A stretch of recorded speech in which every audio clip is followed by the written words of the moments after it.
Planned Parenthood was also some of the only medical care some women had. And oftentimes I'll tell Black women, that was the point. The point was for you to have this facility, rely on it, go to it without a parent. And then if you're in any sort of trouble, here's an abortion. And that is the commonality from all of the discussions that we have. Oh, it was right down the street from my school. That was the point. I was able to access without my parents' permission. That was the point. I was able to go and get an abortion and no one knew. That was the point.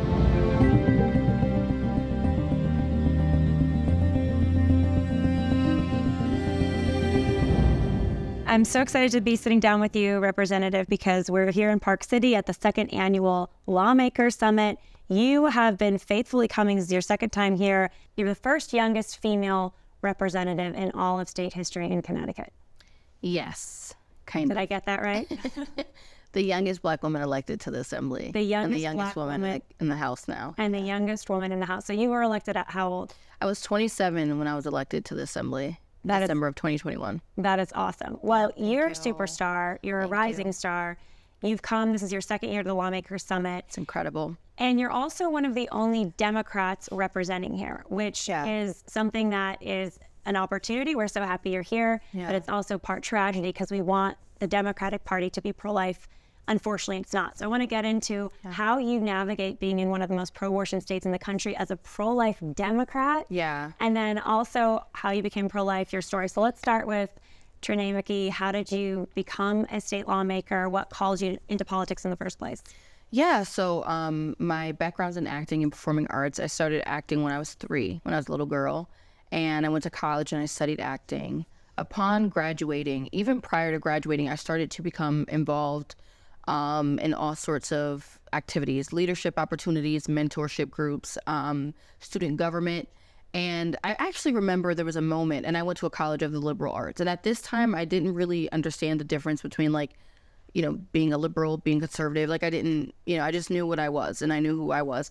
And I had gotten into a discussion with some girls and I told them I was pro-life and they were like, "You're what? You're what?" And I was like, "I'm pro-life."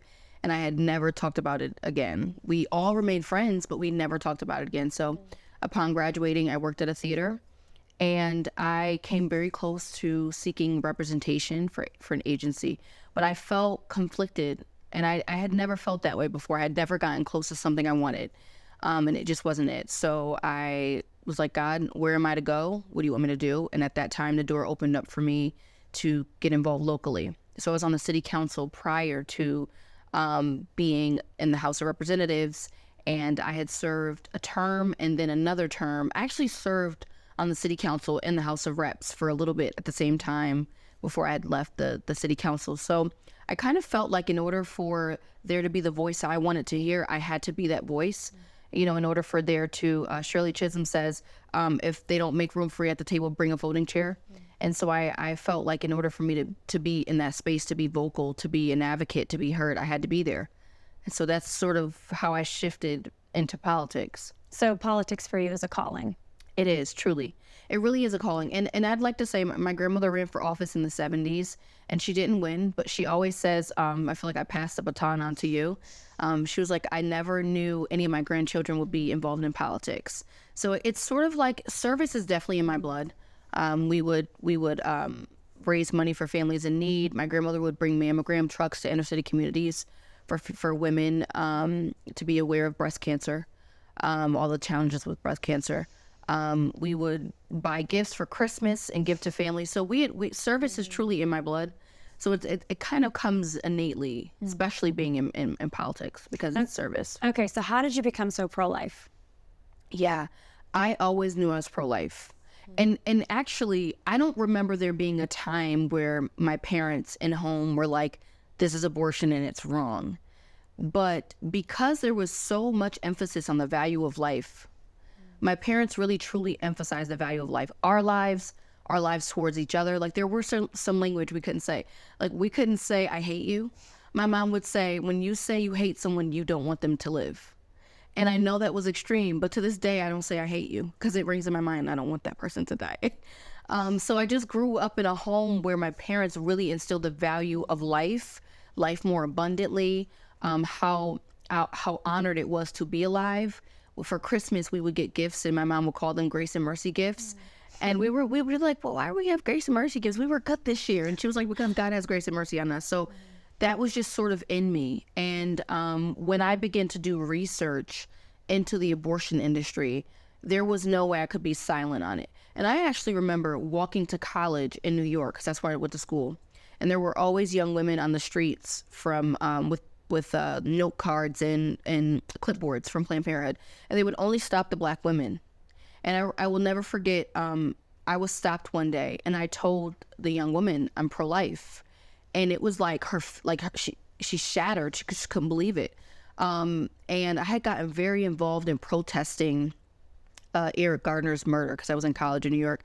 And I organized a protest. This was like radical, Trenee. I like hijacked the college system and I sent a mass email to student body. And we like marched out of our classes. We went and we protested. And my professor gave me an A for this. But I remember thinking, how could I protest this and not challenge the fact that there are more Black babies in New York aborted than born? That I could not, for me, wrap my mind around that. And I knew that in order for that conversation to be effective and heard, that someone who looked like me had to say, we have to challenge the racism in the abortion industry. We have to challenge, I think we sometimes feel like this is something we can control. And so it may not be that much of a thing that we're very, very vocal about. And then many are. But I feel like I've grown up in a community enough where there's so much of an emphasis on life. It was not uncommon for me to hear Black women say, I don't believe in abortion.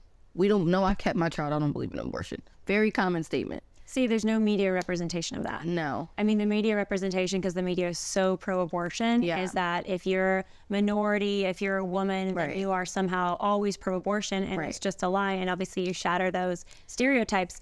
Okay, talk to me a little more about what you have discovered the racism to be in the abortion industry. Because when I first started learning about it, I saw a documentary film called Moffat 21, started learning about the history of Margaret Sanger. I was just blown away by how extensive this history, how deep this ugly root goes. Talk to me and educate other people listening about the racism of the abortion industry. Same, I watched Myafa as well, and it was an eye-opener. I actually remember speaking to one of my colleagues who said, I used to buy that DVD and just hand it out to people in the community. So it was something that was traveling both near and far, but I hadn't discovered it until a few years ago. And there were things that I kind of already knew. I already knew that there were laws on books for forced sterilization.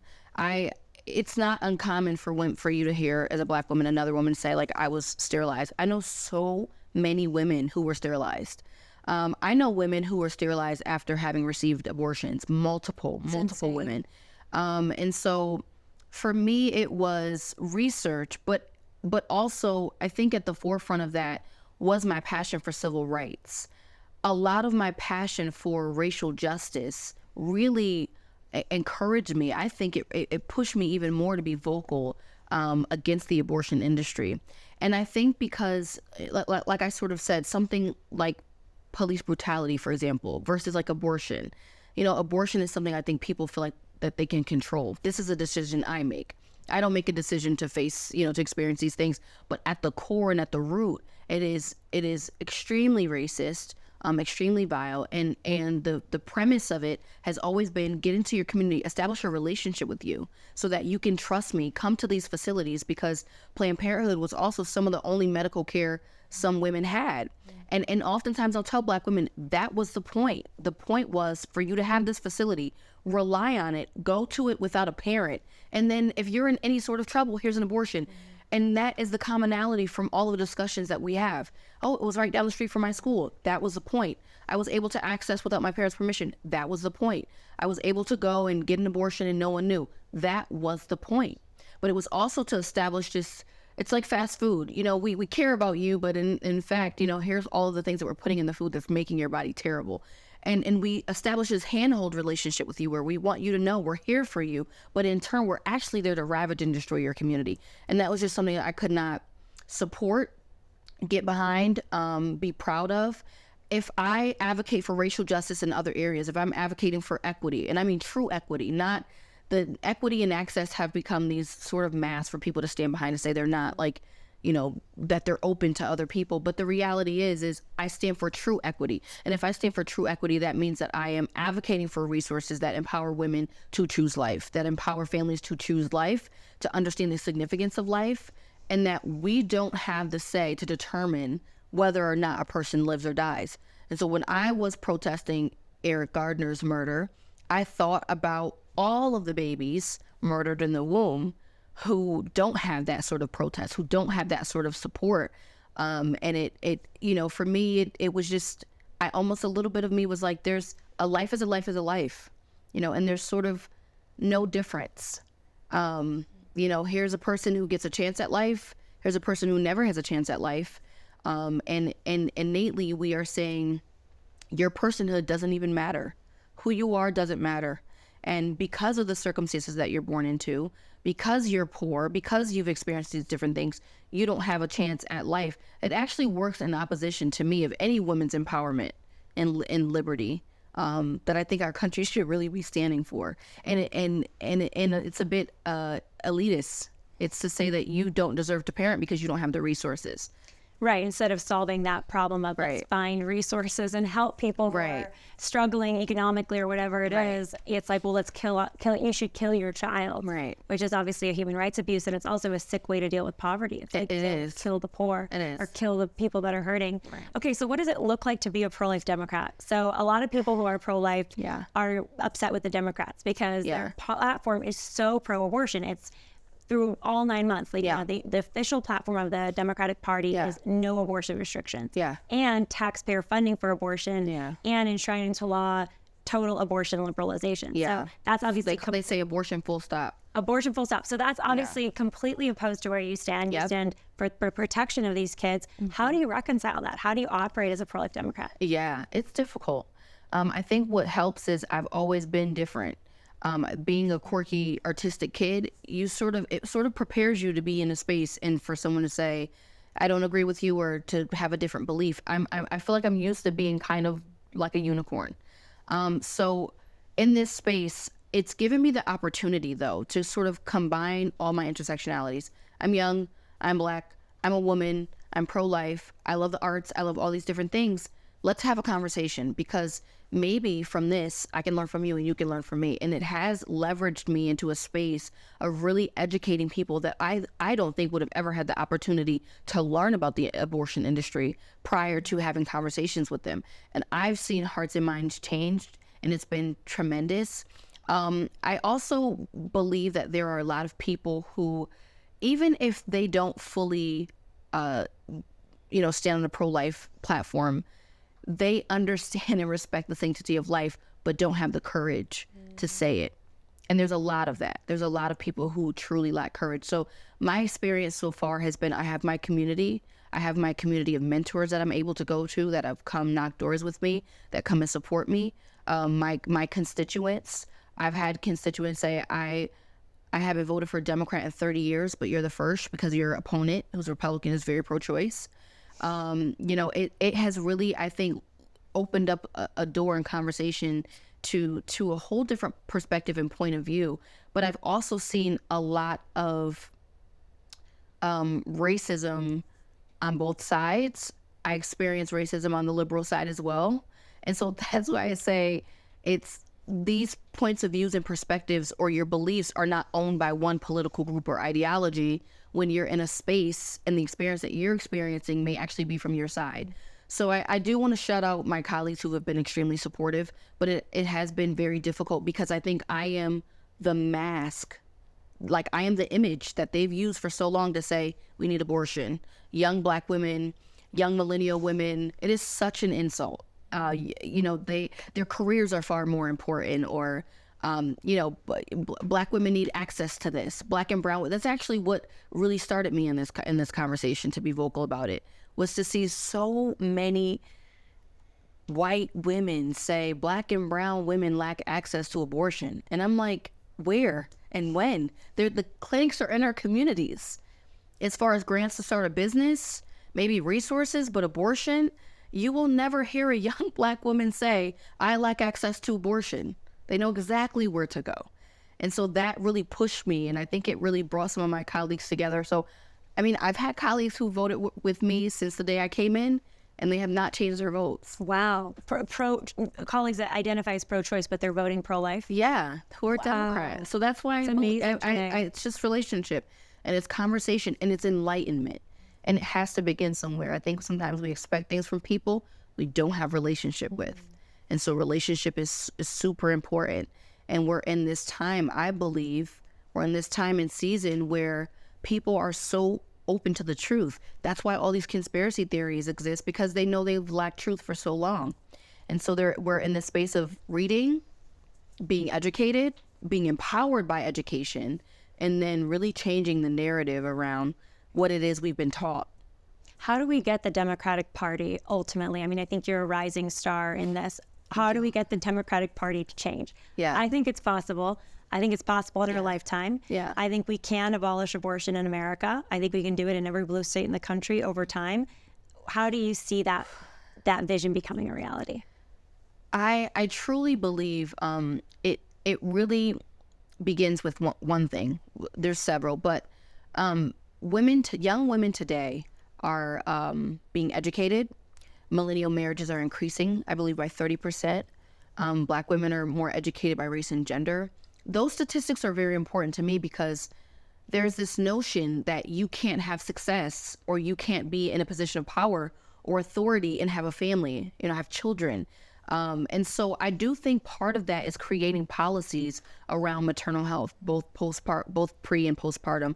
I know Connecticut passed a law this year where low-income women are covered by state insurance, both pre and 12 months after. And so I do think those things are important. I was sharing with some of the lawmakers here today that I have friends who are very excited to have children, but they're afraid, for some of the things that are taking place in the medical industry. But also, so many women have been given such a big, huge platform to educate on, propaganda, things that are not true. And if we shift the narrative around what really empowers women, I believe that is essential, even to the basis of the Democratic Party, because there's this huge notion that if you are a woman and you support and stand for women, you have to be, it's not even pro-choice anymore. It is pro-abortion. That choice thing went out the window a long time ago. And the reality is, statistics show us that women are coerced by their boyfriends, by their husbands, by their fathers, by clergy. I mean, young women have been coerced, that sex traffickers have been aided and abetted by this industry. And so what we see today is a lack of empowerment around the decision to make a choice to choose life, be empowered by the decision to choose life, no matter your circumstance, no matter what field you're in, and to create spaces for women to be empowered to be mothers in whatever arena that they're in. And I truly do believe that's even the basis of changing the Democratic Party, because so much of the image of being woman is strong, powerful, more powerful than the world, more powerful than men, or, it's not even about being educated and strong. It's like, anything you can do, I can do better, period. It's kind of shifting the narrative, I believe, on what it means to be a strong woman. And that is, to me, the foundation of the Democratic Party, so much of it. Yeah, it's a competitiveness instead of a collaboration. Right. Like, let's collaborate and help everybody rise together instead of we have to put other people down in order to advance. And that's abortion, is putting down literally a baby, right, destroying a baby because it's somehow going to help us to advance. Right. One thing you were talking about is just the voices that women hear today. And there's so many lies that young women are being told. I know your faith is really important to you, and that your values are very important to you. Mm-hmm. I think a lot of young women today, and young men, the reason we have the abortion problem is because of promiscuity, is because of sex outside of marriage. And that's something that we've been talking about more at Live Action. I know that's, a little trickier in the public policy space. Right. Is there stuff to do in the public policy space on that? But what's your take on that, on the sort of role in the pro-life movement about talking about relationships and sexual ethics when it comes to abortion? Education is key. I serve on the education committee. It's pure point blank. You eat, you can use a bathroom. You drink water, you might pee. You have sex, you can get pregnant, or even worse, And so I think that there's a lack of education. I also do believe that there are so many resources that young people have today that makes it a little different than the hippie movement and sexual, revolution movement. So there are different resources and opportunities that young people have today. what I think is so important is young people have to be empowered on identity. There's a huge misprint to me in identity. So many young people are searching for who they are. Who am I? And I work with kids. So who am I? What do I want to do? What am I about? And what happens is all of these other things fill the holes of that. I know who I am. I knew who I was. So I was strong in that. But when you work with children or even young people in general, there's a lack of empowerment around learning who you are. Who am I? Who do I want to be? How do I want to grow? And I think all of those things are important and really play they're influential to the decisions that we make. Encouraging young women to understand the value of their minds, their bodies, their thoughts. Not everybody deserves your conversation. Not everyone deserves your body. I know for me, if I am in a space that I don't feel valuable, I'm out. If I'm in a space where I don't feel respected, obviously like politics is politics, but there are times where you might have to say like, listen, I'm going to exit this conversation. And I think that to me, that's empowerment. And that to me really does help to shift the conversation even around sex when it comes to kids. And then to have open, bold conversations with young people. Because time and time again, I hear, this is the only resource I thought I ever had. I can't tell you the emails and the phone calls and the text messages I get from girls under 18 who are like, either struggling from having had abortions, trying to figure out what to do. A young woman did not have the resources to freeze her eggs after experiencing a botched abortion. So that's what continues to fuel me to educate, because these are young women who are very smart, very brilliant, was not protected, did not have resources, never had conversations, and so lack of identity. That's sort of where someone comes in and they're able to tell you who you are, and you're in situations where they change your life. And so I do think that there are holistic ways that we can approach this discussion, especially with so many influential individuals and images, and there's just so much out there. But identity truly is important to me. Totally, yeah. Because it's so funny because we're told in our culture to have self-control, right, because we matter in order to pursue an education, right, or to pursue fitness or to pursue a career goal. But when it comes to our relationships, right, that same thing of like, you have value, you matter, your body values and matters, and you can bring life into the world. That's a superpower, by the way. That's a blessing. It's not a curse. Okay, what does that mean for sexual ethics? And something I say pretty regularly. I probably say this like once a month on Twitter at least. I just say, if they're not committed to you for life, if they're not going to be willing to raise a kid with you and sacrifice for you, why would you sleep with them? Right. Because you can, open yourself and that person up to this new life, and then you're facing the temptation of abortion. That's how we have the temptation of abortion today. What does the future look like for you, Trenee, in your legislature? What are your goals going forward? Step by step, day by day. I'm often asked, are you going to run for governor? Are you going to run for Congress? Are you going to, whatever opportunity presents itself, and I feel like that's where I'm being led, I'll definitely go. I think more than anything for me, it's just keeping my boots on the ground, keeping my ears to the community, serving my community, going door to door, talking to my constituents, empowering young people to get politically involved, educating young people on the importance of an informative vote. So those are some of the things that I've begun to really do.